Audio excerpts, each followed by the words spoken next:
അനന്തു ഷോക്കേറ്റ് മരിച്ച സംഭവത്തിൽ ചേരിതിരിഞ്ഞ് ഭരണ പ്രതിപക്ഷ പാർട്ടികൾ. ഉപതെരഞ്ഞെടുപ്പ് സമയത്തെ ദാരുണ സംഭവത്തിൽ രാഷ്ട്രീയ ഗൂഢാലോചന അന്വേഷിക്കണമെന്ന് CPIM-ഉം വനമന്ത്രിയും ആവശ്യപ്പെട്ടു. പ്രസ്താവന പിൻവലിച്ച് മന്ത്രി രാജിവെക്കണമെന്ന് പ്രതിപക്ഷം ആവശ്യപ്പെട്ടു. സർക്കാർ സ്പോൺസേഡ് മർഡർ എന്ന ആരോപണം പ്രതിപക്ഷം തിരുത്തിയാൽ തിരുത്തുന്നത് താനും ആലോചിക്കാം എന്നായിരുന്നു ഇതിന് വനമന്ത്രിയുടെ മറുപടി. പന്നിക്കണിയിൽ നിന്ന് ഷോക്കേറ്റ് 15 വയസ്സുകാരൻ മരിച്ച സംഭവത്തിന് പിന്നാലെ UDF പ്രവർത്തകർ നിലമ്പൂരിൽ റോഡ് ഉപരോധിച്ചിരുന്നു.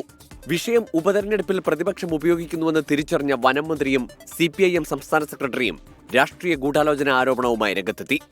തെരഞ്ഞെടുപ്പ് കാലഘട്ടമായതുകൊണ്ട് തന്നെ ഒരു രാഷ്ട്രീയ മുതലെടുപ്പിനുള്ള ഒരു ഗൂഢാലോചന ഈ കാര്യത്തിൽ നടന്നിട്ടുണ്ടോ എന്ന സംശയം ജനങ്ങളിലാകെ ഉയർന്നു വന്നിട്ടുണ്ട്. പ്രതിയുടെ ഫോൺ കോൾ ഉൾപ്പെടെ പരിശോധിച്ചാൽ ഇതിന്റെ പിന്നിൽ രാഷ്ട്രീയ ഗൂഢാലോചന ഉൾപ്പെടെ എന്താണ് എന്നുള്ളത് വ്യക്തത വരും.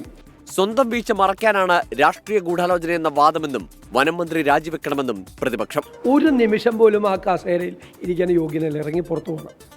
അതിനെ ഞങ്ങൾ പുച്ഛിച്ചു തള്ളുന്നു. നിലമ്പൂരിൽ വനം മന്ത്രി AK ശശീന്ദ്രനെതിരെ യൂത്ത് കോൺഗ്രസ് പ്രതിഷേധിച്ചു. വഴിക്കടവിൽ മുഖ്യമന്ത്രിക്കെതിരെ BJP പ്രവർത്തകരുടെ പ്രതിഷേധം.